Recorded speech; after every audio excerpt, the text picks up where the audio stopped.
Bwana Yesu asifiwe sana mahali pale ulipo mtoto Mungu, na kusalimu mno ndani ya utukufu wa jina la Yesu Kristo aliye hai. Karibu katika ujumbe wa neno la Mungu mahali hapa, na hakika Mungu wetu atakwenda kutenda yaliyo makuu. Neno la Mungu linaponya, neno la Mungu linaleta njia, linakupa mwangaza na kukongoza kufikia katika malengo ya maombi na mafanikio kupitia hayo maombi. Kwa hiyo chanzo cha maombi ni neno la Mungu kwanza. Neno la Mungu likikaa kwa wingi, utaweza kuomba kile kinachotakiwa ndani ya maisha yako. Hakika katika ulimwengu wa roho, Mungu wetu ndiye mshindi anayetuwezesha kupitia Roho Mtakatifu. Basi kabla ya ujumbe huu mzuri ambao unasema usiogope utashinda, ni somo zuri sana ambalo tunakwenda kutafakari kwa kipindi hiki.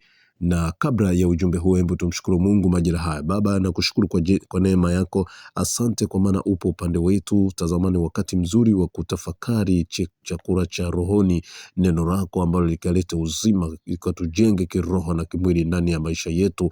Katika jina la Yesu Kristo aliye hai tunaomba, nawe sema amen. Ujumbe unasema kwamba usiogope. Tunapofungua kitabu kile cha Kumbukumbu la Torati 31 mstari ule wa 6, ambao unasema kwamba iweni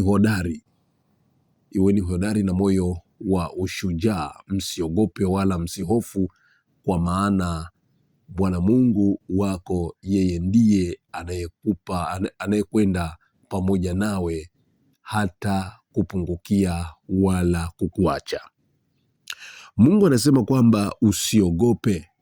Na tunapoangalia kile kitabu cha Zaburi 27 mstari ule wa 1 hadi wa 3, unatuambia kwamba Bwana ni nuru yangu na wokovu wangu, nimwogope nani? Bwana ni ngome ya uzima wangu, nimhofu nani? Watenda mabaya waliponikaribia, wanile nyama yangu, watesi wangu na adui zangu, lakini kwa walijikwaa wakaanguka. Jeshi litapojipanga kupigana nami, moyo wangu hautaogopa. Kwa hiyo hatuna haja ya kumwogopa adui mwovu ibilisi. Mungu mwenyewe anakuthibitishia kwamba usiogope.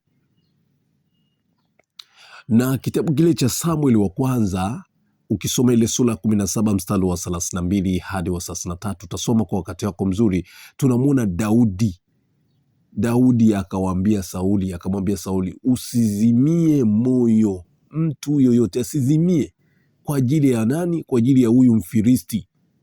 Unaona, Mfilisti Goliati ambaye amekuwa ni adui. Goliati alikuwa ni mkubwa, jitu la vita kwa muda mrefu, alafu Daudi alikuwa kijana mdogo tu. Sawasawa na ukubwa unaouona wa tatizo ulilo nalo, usiliogope hilo tatizo ambalo lilokuwa ni kubwa. Mungu anasema usiogope. Wewe pambana ukiwa ndani ya Yesu Kristo, hakika atakupigania. Bwana Yesu asifiwe. Nakupa na andiko lingine la Mathayo, ukasome Mathayo 21 mstari wa 21 na ule wa 22, utasoma pale. Hebu nisome kwa wakati huu kidogo. Yesu akajibu akawaambia, amin nawaambia, mkiwa na imani,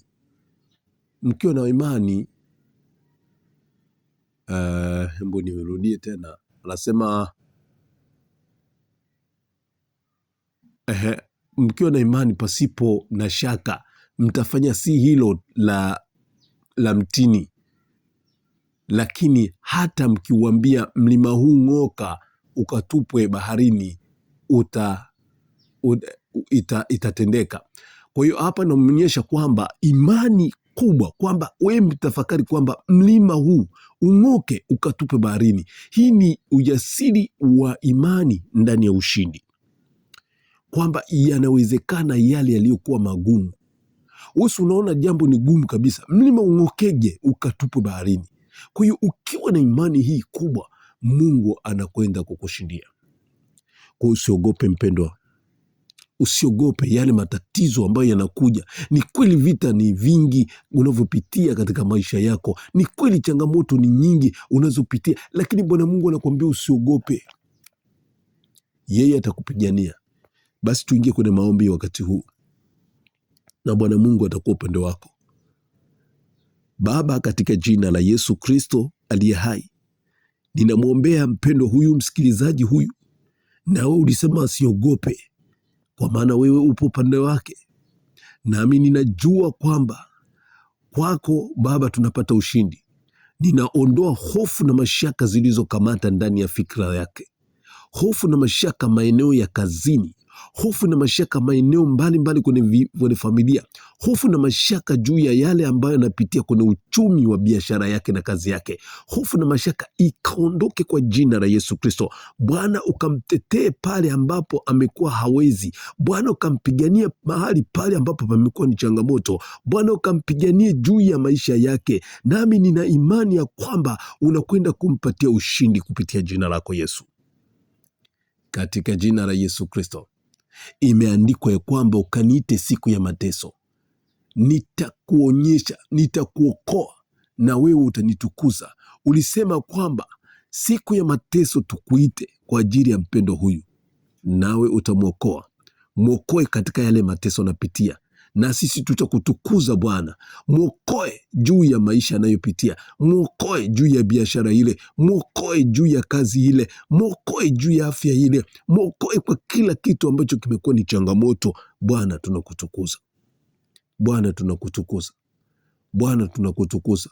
Tazama, amelia, amekuwa na hofu, amekuwa na changamoto, nayo maandiko yamesema kwamba wewe umesema kwamba wapandao kwa machozi watavuna kwa kelele na furaha. Nasi tunavuna sasa furaha, yale machozi, hayo machozi na huzuni, machozi na huzuni